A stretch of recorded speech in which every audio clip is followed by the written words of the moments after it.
Estudo a lição de hoje, estudo adicional. Vamos ler aí o resumo da semana feito com os textos de Ellen White, certo? Então, nessa semana nós tratamos sobre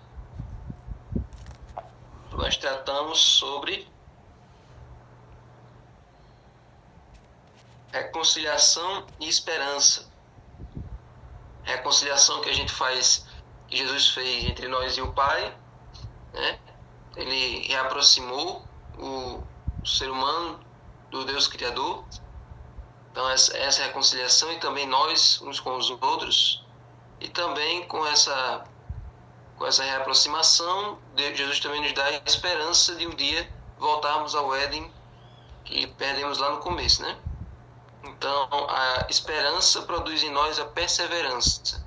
Se nós temos um foco, se nós temos um norte para ir, por isso nós perseveramos e aguentamos todos os dias nesse mundo de pecado. Então nós vimos que o próprio Paulo é um exemplo de perseverança, de resiliência no meio da prisão, num lugar inóspito, num lugar onde todo mundo perderia a sua razão. Paulo continuou com a sua fé, com a sua força intacta e escrevendo na cadeia. E aí nós vimos também um pouco sobre a supremacia de Cristo, vimos um pouco sobre o mistério de Deus, que é o plano da salvação, foi revelado em Cristo. E vimos também sobre o poder do Evangelho, que deve ser desenvolvido em nossas vidas.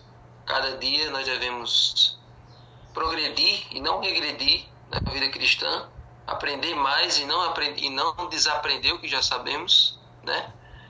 Em nenhum momento, já vi muitas pessoas dizer assim: eu terminei meus estudos, eu terminei ensino médio, fiz o que vem depois, mas não pergunto mais nada, que eu não lembro mais de nada.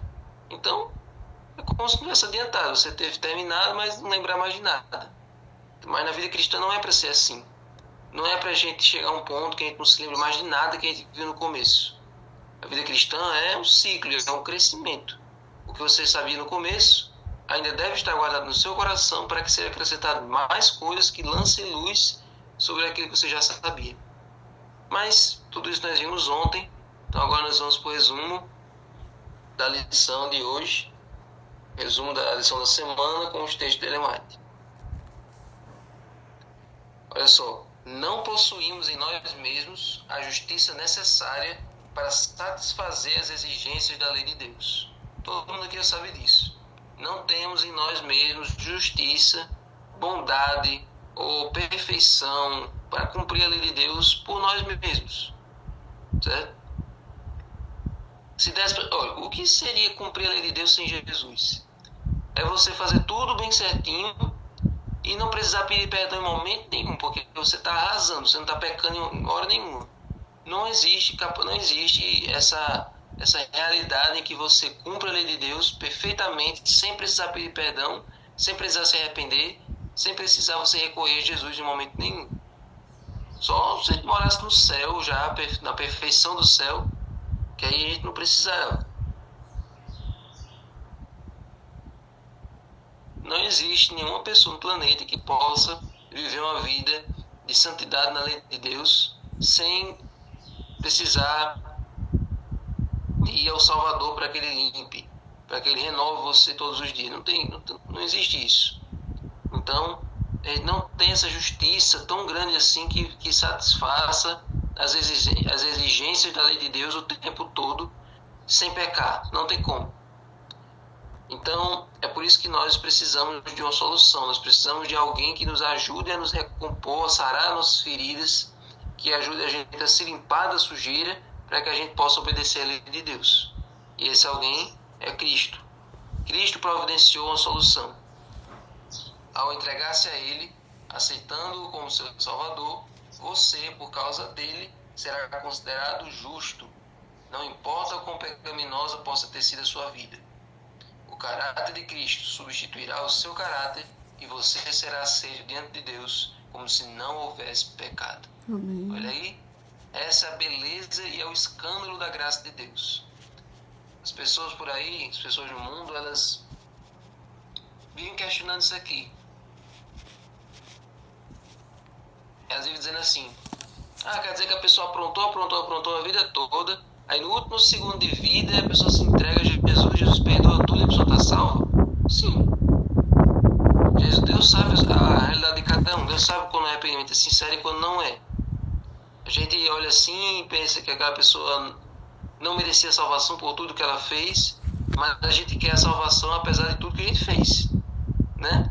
A gente acha que alguns são merecedores, a gente é merecedor e o outro não. Mas os pecados que eu cometi na vida não são nada comparado com o que essa pessoa fez. Se a pessoa foi um assassino, foi um estuprador, foi um assaltante, foi um pedófilo, essa pessoa aí não merece a salvação de jeito nenhum. Mas, gente, a graça de Cristo não tem um limite assim de falhas que ela possa cobrir, como se fosse um plano, e a partir daquilo ali ele não consegue mais. Não. A pessoa, Deus pode perdoar um mentiroso, Deus pode perdoar um adúltero, Deus pode perdoar uma pessoa. Esses pecadozinhos simples, Deus perdoa. A graça de Deus cobre esses pecados aí. Mas esses outros aí, assassinato, pedofilia, estupro, esses outros assim, que são mais hediondos, a graça de Deus não alcança. A graça de Deus alcança todo mundo. A graça de Deus pode perdoar e regenerar qualquer pessoa, por mais baixo que ela tenha ido, por mais pervertido que ela tenha se tornado, por mais corrompido que tenha sido a sua natureza, a graça de Deus pode perdoar, pode alcançar e pode restaurar. Amém. Então a gente não pode dizer que essa pessoa não tem salvação. Todo mundo tem. Em qualquer momento da sua vida, só não tem a pessoa que rejeita o Espírito Santo. Só existe uma pessoa que fica além do limite da graça de Deus, que é a pessoa que voluntariamente decide não ser alcançado. Eu não quero salvação, eu não quero o Espírito Santo no meu ouvido, eu quero silêncio. E aí o Espírito Santo se cala e aí não tem como alcançar.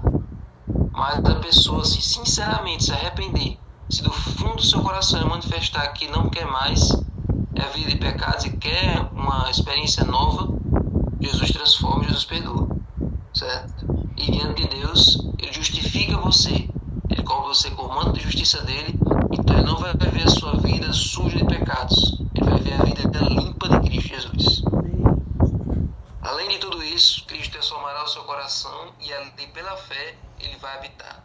Amém. Por meio da fé e uma contínua submissão da sua vontade a Cristo, você deve manter essa ligação com Cristo. Assim fazendo, Ele operará em você o querer e o realizar segundo a sua vontade. Esse verso é muito importante porque tem várias pessoas que estão na igreja, fazem as coisas por fazer, mas não por vontade, mas não por espontaneidade, né? Não por fazer, mas o coração delas está lá fora. Elas queriam estar fazendo qualquer outra coisa ao invés de estar fazendo o que eles estão fazendo na igreja. Ou seja, os gostos dela não foram transformados. As vontades dela ainda são as mesmas do mundo. Mas aqui está dizendo que se a gente se submeter a Cristo todos os dias, Ele coloca em nós o querer e o realizar. Além de fazer as coisas, você está com a motivação correta. O seu coração não está mais atrelado ao mundo, mas agora o seu coração está cativo a Cristo Jesus. Você faz você faz as coisas da igreja, você faz a obra de Deus com o coração voltado para isso.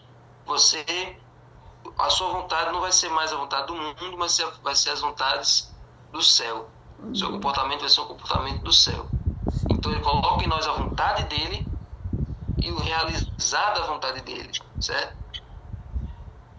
Portanto, nada temos pelo que nos vangloriar, nenhum motivo para exaltação própria.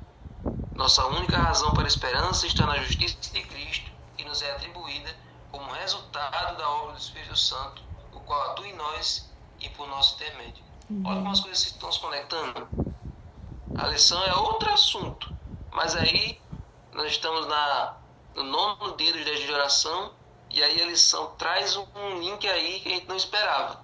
Um link com o Espírito Santo, tá vendo aí? Então, foi dado a mim um esclarecimento muito vívido de que muitos sairiam de nosso meio, dando ouvidos a espíritos enganadores e doutrinas de demônios. O Senhor deseja que toda alma que professa crer na verdade tenha inteligente compreensão do que seja a verdade. Então, se você perguntar a qualquer pessoa aqui na sua igreja amanhã, o que é a verdade? Se a pessoa não souber responder, então a pessoa ainda não sabe, a verdade ainda não está no coração dela.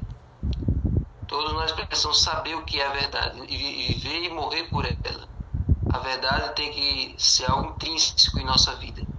Porque quando a gente conhece a verdade nos liberta do medo, nos liberta do engano, nos liberta dos preconceitos, das superstições. A verdade deixa a gente mais leve, a verdade nos prepara para o céu. Amém. Então, que a verdade esteja presente na sua vida. Que a verdade faça a diferença na sua caminhada. Deixe Jesus entrar no seu coração hoje. Amém?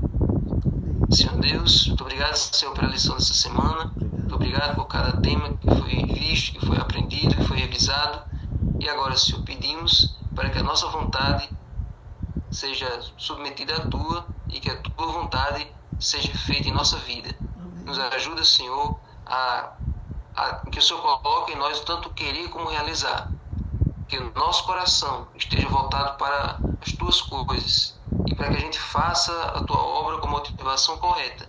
Não para a glória do ser humano, não para a exaltação própria, mas para a honra e glória Tua.